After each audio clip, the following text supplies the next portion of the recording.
Welcome to a clash of titans in 20th century philosophy, Jean-Paul Sartre and Albert Camus. Both thinkers shaped existentialism, but their ideas diverged dramatically, sparking one of the most heated intellectual debates of their era. Today we'll dive into their philosophies, explore their personal relationship, and unpack the controversy that ultimately drove them apart. Let's begin by understanding who these two men were, and why their arguments still matter. Jean-Paul Sartre, a French philosopher, novelist, and playwright, is best known for his work on existentialism and human freedom. Sartre believed that existence precedes essence, meaning we are born without purpose and must define ourselves through our actions. He championed radical freedom and personal responsibility, arguing that we are condemned to be free and must bear the weight of our choices. Sartre's ideas challenged traditional morality and inspired generations to question authority. Albert Camus, another French intellectual, was a novelist, essayist, and journalist. While often associated with existentialism, Camus preferred to call himself an absurdist. He believed life is inherently meaningless, but instead of despair, he advocated for rebellion and finding value in the struggle itself. Camus's philosophy centers on the absurd, the conflict between our desire for meaning and the indifferent universe.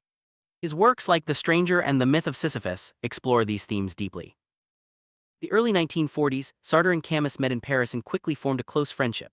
Both were involved in the French Resistance during World War II and shared a passion for literature and philosophy. Their conversations were intense, filled with debates about freedom, ethics, and the human condition.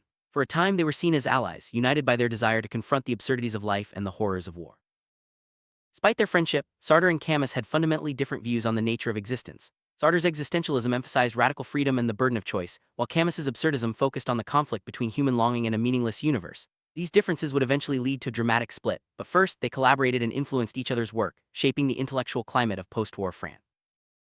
Friendship began to unravel as their philosophical disagreements deepened.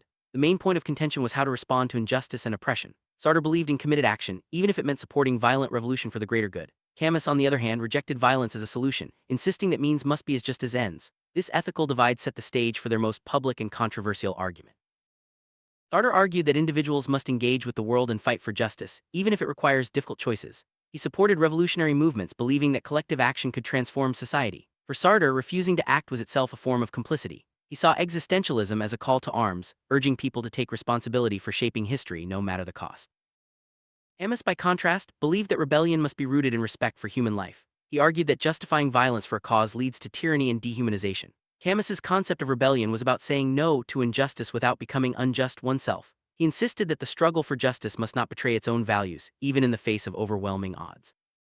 Split became public in 1952 when Camus published The Rebel, criticizing revolutionary violence. Sartre and his circle responded harshly, accusing Camus of political naivety and moral cowardice. The debate played out in literary journals, with both sides defending their positions passionately. Their friendship ended, and the intellectual world watched as two giants of philosophy became bitter rivals.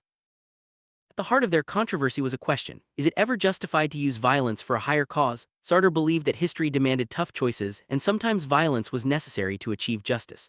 Camus countered that no cause could justify the sacrifice of innocent lives. This fundamental disagreement reflected their broader philosophies and shaped their legacies. Sartre-Camus debate had a profound impact on philosophy and political thought. Their arguments forced intellectuals to confront the ethical dilemmas of their time, especially in the context of war, colonialism, and revolution. The controversy also highlighted the tension between ideals and practical action, a theme that remains relevant in today's world.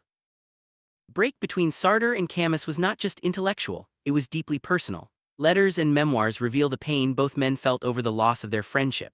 Their split became symbolic of the broader rifts in post-war intellectual circles as writers and thinkers grappled with the moral challenges of their era.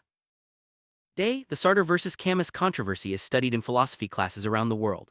Their arguments continue to inspire debates about ethics, freedom, and the meaning of life. Whether you side with Sartre's call for action or Camus's insistence on ethical limits, their ideas challenge us to think deeply about our own responsibilities in an uncertain world. Questions raised by Sartre and Camus are as relevant today as ever. In a world facing political unrest, social injustice, and existential threats, their debate reminds us that philosophy is not just abstract theory, it's a guide for living. How we respond to injustice and whether we compromise our values for a greater good are questions that each generation must answer anew. As we wrap up this exploration of Sartre vs. Camus, we see that their controversy was more than a personal feud. It was a profound disagreement about the nature of freedom, justice, and the human condition. Their arguments force us to confront uncomfortable truths and make difficult choices. Whether you lean toward Sartre's existential activism or Camus's ethical rebellion, the debate invites us all to reflect on what it means to live authentically and responsibly.